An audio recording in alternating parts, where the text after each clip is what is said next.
Welcome on into the KSL Sports Front Page, brought to you by University Federal Credit Union. I'm Mitch Harper, BYU Insider for KSLSports.com.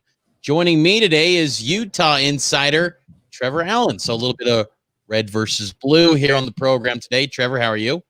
Mitch, I am swell. I could be doing a little bit better, but because as you know, if we weren't in a world pandemic, it'd be game week for Utah and BYU playing on Thursday. But that's obviously not the case. But you at least have a lot to look forward to, as we're a week away from BYU and Navy. Yeah, we'll get to BYU and Navy coming up a little bit later as we are in game week. And then also we'll be talking Utah Jazz and some Utah football recruiting news that was pretty notable that we got to get to today. And we'll start things off with the Jazz. But first, before we get into any of that, make sure to like the Facebook page. Give that big thumbs up here. And if you want to interact with us during the show, Facebook, Periscope, Twitter, YouTube, we're on all the mediums, and we can see all of the comments coming in real time. So if you got questions, you want to share some commentary, you want to commentate on whatever you want to tell us a joke, go ahead. Feel free, sound off in the comments section, and we'll get to those comments throughout the show. So settle on in, and let's discuss the latest sports stories here on KSLSports.com. And the biggest story, of course, is the Utah Jazz, who could not get it done last night in the bubble as they followed the Denver Nuggets last night by a score of 119-107. And man, Jamal Murray, his rise in the NBA world is evident with what's taking place in the bubble. The scoring that he is putting up right now in this series, it's historic. Donovan Mitchell's been historic, but Jamal Murray's on this whole other wavelength. What are you expecting from Game 7 tomorrow night, Trevor? Well, you can't let Jamal Murray go off for 50 points, not even probably 40 points, but you've really got to limit him. I mean, I'm not saying you got to completely shut him down, but you can't let him go off the way that he did in the final 4.5 minutes of that fourth quarter last night. He just went absolutely nuts.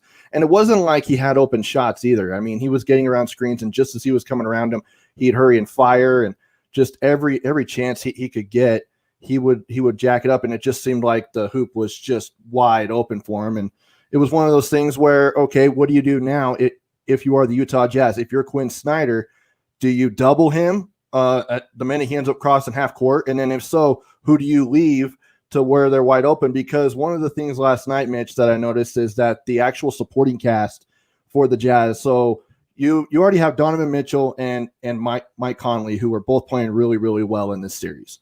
You have Jamal Murray and Joker playing well for the Denver Nuggets. And then you have the rest of them. So you have Rudy Gobert, Joe Ingles, Royce O'Neal, Jordan Clarkson, George Niang. For the Nuggets, you have Jeremy Grant, Monte Morris, Michael Porter Jr., Torrey Craig.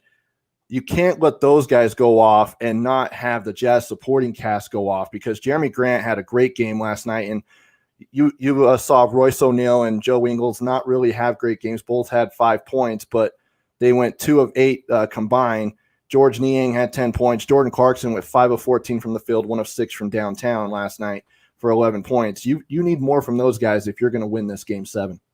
Yeah, you really do. And the Jazz, I'm surprised that we're honestly talking about the Jazz in a Game 7. I think they would have closed out Game 5 had it not been a superhuman performance by Jamal Murray going off for, a 40 spot in Game 5. I mean, the level that he's producing right now, it's just insane. And it just shows in the NBA, if you can get one guy to take over a ball game, you're going to be in a chance to win a lot of games. Because really, I think Jokic has done okay. I mean, he saw a nice spike in production in Game 6, but Game 5 was nothing to write home about. It's just truly been a series highlighted by Jamal Murray, but also Donovan Mitchell. And this is where it's going to come down to in Game 7, I think, where it's because we've seen both teams have frustration.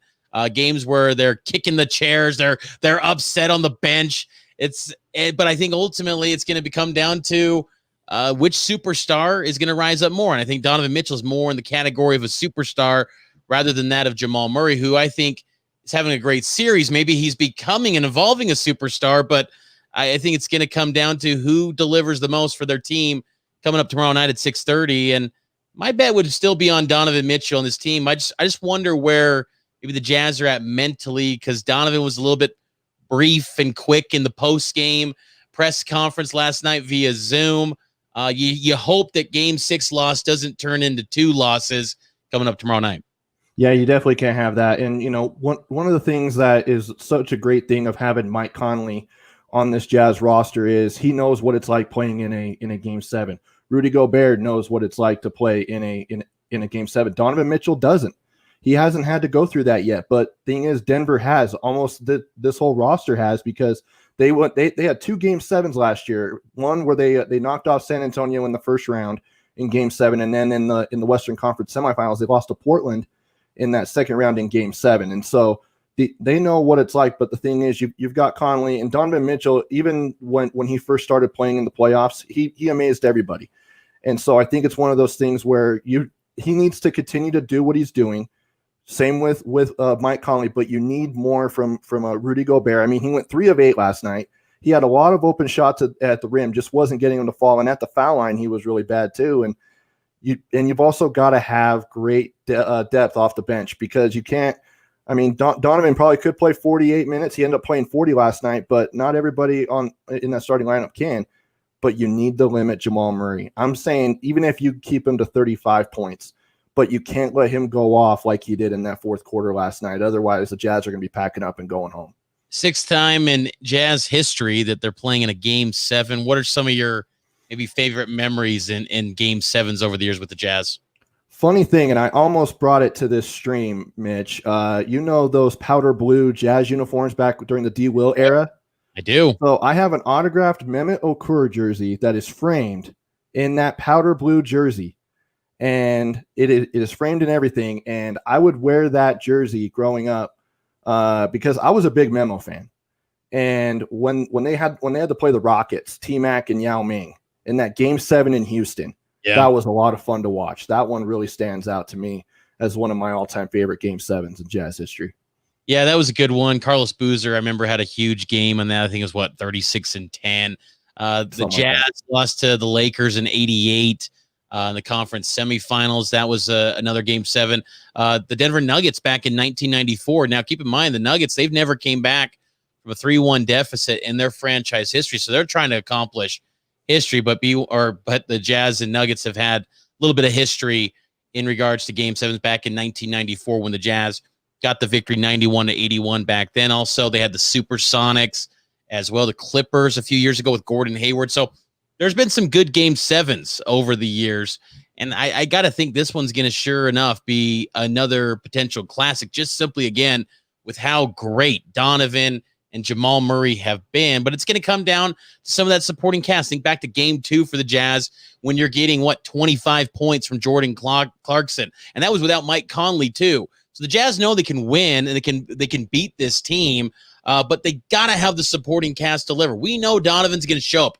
I'm pretty confident about that. Game 7 or not, there's no fans in the stands, so we don't have to worry. He's going to show up, and they're going to ball out, and he's going to do well there. It's that supporting cast. You can't have the horrendous plus-minus in this game, in a Game 7. You got to have the whole bench playing well and contributing if you're going to come away with a victory, because we're seeing in the NBA bubble that 110 points, that might not be enough. You got to pump up 130, maybe 140 points. Maybe 150. Yeah, I mean, you're seeing that. The offense, these players are just playing with such ease with not being in these hostile road environments. They're very comfortable now in the bubble. They've got familiar with the backdrop and the sights, the sounds of what goes down in Orlando. So the Jazz supporting cast has to step up and be able to produce, because that's where I feel like there might be a little bit of questions for this game. And the Jazz ultimately, too, Trevor, they got to win this if they're going to constitute this season as a success. Ben Anderson, our Jazz insider, put up a piece on KSLSports.com. The success of the Jazz season hinges on Game 7. I agree. If you can't win and advance past round 1, this season was not a success. You gave up a lot to get Mike Conley into Salt Lake, and I think he's done a nice job in this series coming back when he arrived in Game 3. But you got to advance. You got to get to the second round and have an opportunity to play the Clippers, because I think if in that series, whether you win or lose against the Clippers, that could be a nice measuring stick and an opportunity to see how far you are from maybe the elite teams in the NBA. You got to advance in this series.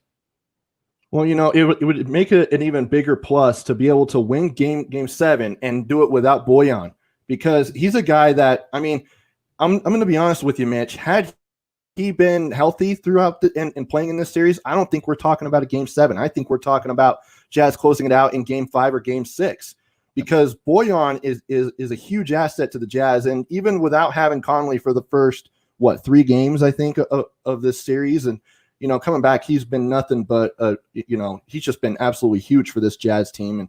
And as you mentioned, having that other supporting cast, you're having to rely on George Niang, Tony Bradley, guys like that. When you already have Boyan, he's a guy who would soak up a bunch of minutes and also 20 points plus per game. And he's also played in the playoffs. So I think that it would be a huge plus for this Jazz team if they're able to win game 7, despite giving up a 3-1 series lead, but also doing it without Boyan. Jazz Nuggets game 7 tips off tomorrow, 6:30 p.m. We'll have full coverage on KSLSports.com, all the social channels, and go check out our Jazz insider, Ben Anderson, who will have you covered with Jazz Notes podcast and also on News Radio as well. Ben's got you covered with all things Utah Jazz. BYU football, it's game week. I know you mentioned earlier, Trevor, it would have been the rivalry week, BYU versus Utah. We would have been 3 days till kickoff had it been the Cougars and the Utes, had it not been for COVID-19. But now BYU shifting their focus to Labor Day night as they take on the Navy midshipmen. And now we know officially, Trevor, who BYU starting quarterback is going to be, and that's Zach Wilson. Yeah, and that was a guy who I thought was going to start from the very get-go. But it is a good thing, Mitch, to have that open competition, because it keeps Zach on his toes, and it's not really one of those things where Zach doesn't have to work his absolute hardest because his job is on the line. Like, had he gone into fall camp thinking, oh yeah, I'm the guy for sure, and had BYU already given him that job, I'm not sure which Zach Wilson we would see, but I think it really motivated him and pushed him to get to the point now where he earned his job. And I actually saw some of your tweets that you posted with Jeff Grimes, and he was saying that he earned everything from fall camp, and it wasn't from his back work from years ago and from being a starter last year and all that. It was everything that he did in fall camp, and that he earned it. And I think part of that is the coach went up to him and said, look, it's not your job yet. You've got to earn it. You've got Baylor Romney and Jaron Hall who are chomping at the bit to take your job and are fully capable of taking your job, but you got to go earn it. Yeah, Zach, I've never understood the thought from some people that feel Zach is not the best quarterback in the program. He is. I don't even think it's a dispute. It's debatable. Honestly, he is the best quarterback BYU has. Last year, he did not have a clean bill of health. Was dealing with a shoulder injury that was dating back to his days at Corner Canyon, and he had a thumb injury, and just a multitude of issues there for Zach Wilson led to the results that I think we saw last year, where he pretty much dipped in every major statistical category. But I expect a big bounce back. One, because I think the schedule is conducive to having success. Now, Navy's going to be a tough test. Number 16 in total defense a season ago. The midshipmen are no joke defensively, and they bring back 7 starters. So Zach Wilson might have to win this game with his arm, and that would be a great thing for him to do. And I think would do wonders for him with his confidence, because I still think that he's got to continue to perform. And I think that the decision-making is simply the only thing that maybe is the cause for some sort of concern. Skills, talent, speed, size. He looks great now. He's 215. He's added some weight. He's one of the better athletes that BYU has on the offensive side. Wilson's going to be really good this year. He's just got to avoid those costly turnovers. And it felt like that when Wilson had a turnover or two, it would just be so catastrophic. Not that he was intending to do that, but it felt like they were amplified, whether it be a pick 6 against Utah, a late drive against Toledo, an interception that results in pick 6s against Utah. I mean, it's just a situation where Zach's got to avoid that. And if he can do that, I think he's going to be fine. And he's got more playmakers this year to work with than he did a season ago. You got Matt Bushman back. You got Isaac Rex, who's going to be a star. And honestly, next year will replace Matt Bushman nicely. I'm that confident with how good Isaac Rex will be. The wide receivers are talented with Cody Epps, a true freshman. And then Gunnar Romney's probably going to be your number 1 wide receiver. And Neil Powell comes back from from being suspended for last year. So Zach's got a lot of options to work with. And I think this offense has the makings to take flight, likes of which we haven't seen from a BYU team in quite some time. In large part, maybe because of the schedule, but I think that it's a great setup for Zach Wilson. And I'm glad he got the number one nod because he is the best guy. He's the best quarterback in the room. And after that, I think it's probably Baylor Romney and then Jaron Hall probably at number 3. So it'll be fun. I think that BYU and Navy is a great matchup. It's a game that I think will have a lot of eyeballs just because people are yearning for college football. I mean, I was tuning into the FCS game, Central Arkansas and Austin Peay last Saturday. We all were. It was the freaking Super Bowl. I was hyped. And Yes. so I'm excited to see that. And I think that Monday night will be a lot of fun between this matchup. What are some of your initial thoughts of just BYU Navy on the surface? Well, and I want to add too something that wasn't brought up, but really should be it for BYU's offense. I think probably the best thing for Zach Wilson is that he has a really good O-line that is going to give him time to do his thing, to go through his reads. The only question mark I have, Mitch, and I would love to get your thoughts on it, is the whole running back situation. Obviously, you don't have Devontae Henry Cole; he's gone now. He probably would have been your number one back, but other than, I mean, you already talked about, at tight end, O-line, wideouts, quarterback, BYU's good on offense. But is that the number one question mark for BYU's offense is the running backs? I think so. I honestly do. I think that running back, it came out today. This is the depth chart. We got it up on KSLSports.com. BYU released it. Lopini Katoa or Tyler Algier. And a little bit surprised to see that or next to Lopini Katoa's name because Jeff Grimes spoke glowingly of what Lopini Katoa, a junior originally out of American Fork High School, was the part-time starter after Tyson Williams went down with an injury last season. Lopini seemed to be the guy that was just kind of the clear-cut number one, but Tyler Algier, credit to him, he kind of closed the gap, and he's someone that used to be a preferred walk-on, was a heralded recruit as far as records go in the Fontana, California area, ran for over 2,000 rushing yards in his high school senior season. So the kid's, he knows how to play football at the running back position, but still, there's some questions there, especially when you're going up against one of the best rush defenses in college football with the Navy midshipmen.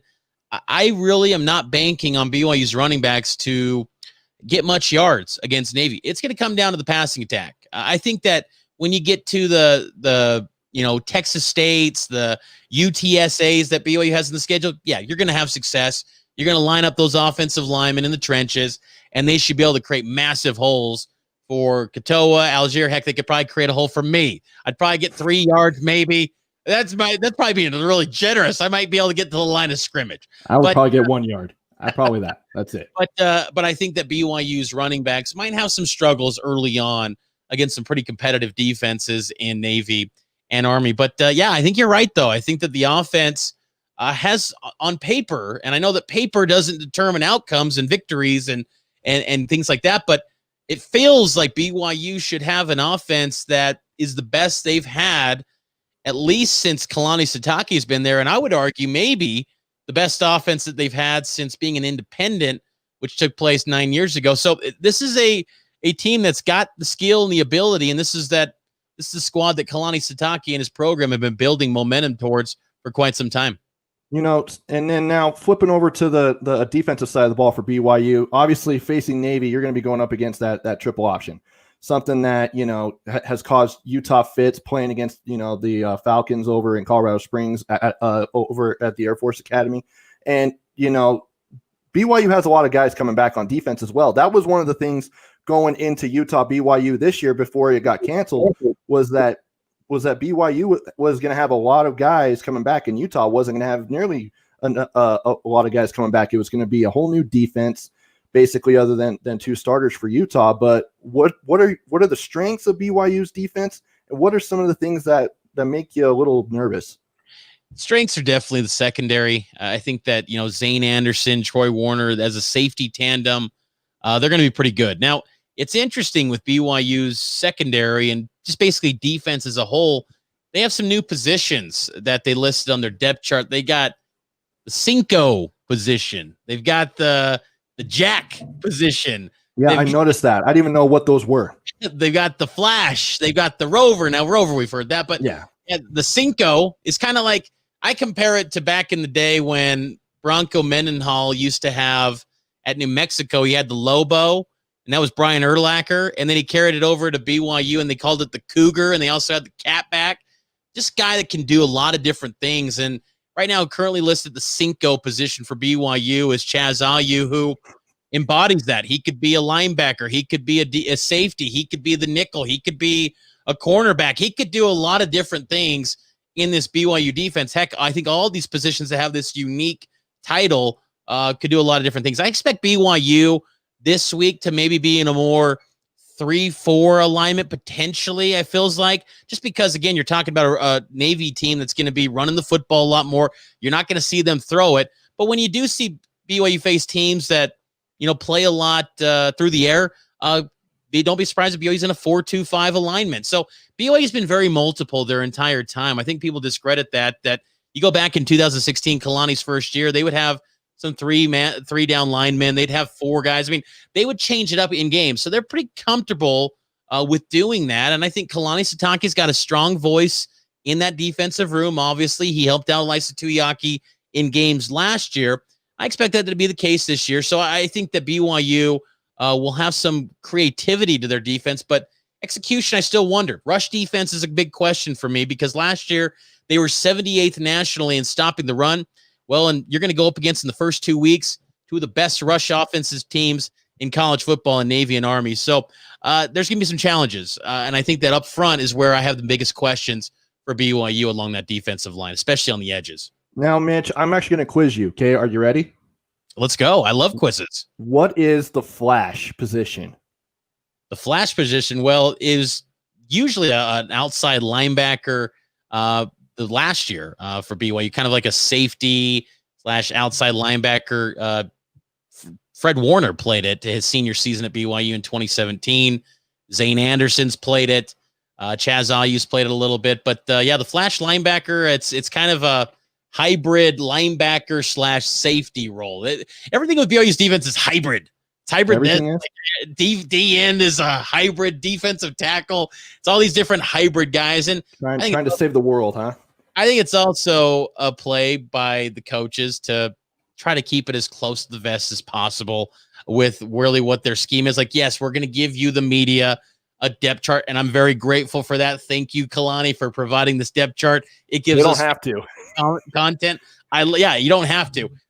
So I appreciate the depth chart, but honestly, this could be much ado about nothing. Some of these names that are atop the depth chart, maybe that's not how accurate it is. So we'll see what actually ends up happening 6:00 next Monday night when BYU's in Annapolis. And lucky for us, we'll have KSL Sports there. I'll be there.